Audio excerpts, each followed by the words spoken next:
আসসালামু আলাইকুম। আলুর চপে দোকানের মতো স্বাদ আনার জন্য আমাদের একটি মশলার প্রয়োজন। তো প্রথমে মশলাটা তৈরি করতে লাগবে শুকনা মরিচ, এলাচ, দারচিনি, ধনিয়া, পাঁচফোড়ন এবং জিরা। প্রথমে আমরা একটি খালি তাওয়ায় বা ফ্রাই প্যানে প্রথমে শুকনা মরিচ এবং এলাচ আর দারচিনিটাকে ভালো মতো ভেজে নেব। আসছে মাহে রমজান, আর একদিন বাকি আছে মাঝখানে। আপনারা যদি এই মশলাটা তৈরি করে রাখেন এবং আলুর চপে ব্যবহার করেন, তাহলে কিন্তু আর আলাদা করে শুকনা মরিচেরও দরকার নেই বা অন্য কিছুর দরকার নেই। এই মশলাটা দিলেই একদম আলুর চপ পারফেক্ট হবে আর দোকানের মতো স্বাদ হবে। তো শুকনা মরিচ, এলাচ, দারচিনি ভাজা শেষ। এখন ভেজে নেওয়া হচ্ছে পাঁচফোড়ন, ধনিয়া আর জিরা। এগুলো ভালো মতো ভেজে নিয়ে তারপরে হচ্ছে পাটায় বেটে নিতে হবে।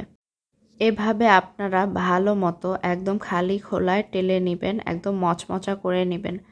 এখন বেটে নেওয়ার পালা, মানে গুঁড়ো করে নেওয়ার পালা। প্রথমে শুকনো শক্ত উপকরণগুলো শুকনা মরিচ, এলাচ এবং দারুচিনি বেটে নেবেন। তো এখানে তাই করা হচ্ছে, ভালো মতো গুঁড়ো করে নিতে হবে।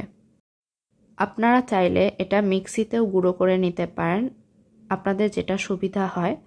শুকনা মরিচ, দারুচিনি আর এলাচ গুঁড়ো করা হয়ে গিয়েছে। এবারে গুঁড়ো করতে হবে পাঁচফোড়ন, জিরা আর ধনিয়া। তো দেখতে পাচ্ছেন ভালো করে গুঁড়ো করে নেওয়া হচ্ছে। মচমচা হলে কিন্তু ভালো মতো গুঁড়ো হয়ে যাবে, কিন্তু বেশ সময় লাগবে। আপনারা চাইলে ওই যে বললাম মিক্সিতেও গুঁড়ো করে নিতে পারেন। সেদ্ধ আলু ম্যাশ করে নেওয়ার পরে লবণ দিয়ে মেখে নিয়ে তারপরে এই মশলাটা দিয়ে চাকচাক করে আলুর চপ সাইজ করলেই আলুর চপ হয়ে যাবে। একদম স্বাদ হবে দোকানের মতো। আর যদি কেউ ঝাল খেতে পছন্দ করেন তাহলে দুটো শুকনো মরিচ আলুর চপে দিতে পারেন, কিন্তু না দিলেও হবে, এটাতেই একদম পারফেক্ট হবে। তো এই যে আমাদের গুঁড়ো করা শেষ, কাচের বয়ামে সংরক্ষণ করছি। চেষ্টা করবেন আপনারাও কাচের বয়ামে সংরক্ষণ করার জন্য। আজকের ভিডিও এই পর্যন্তই। সবাই ভালো থাকবেন, সুস্থ থাকবেন। আল্লাহ হাফেজ।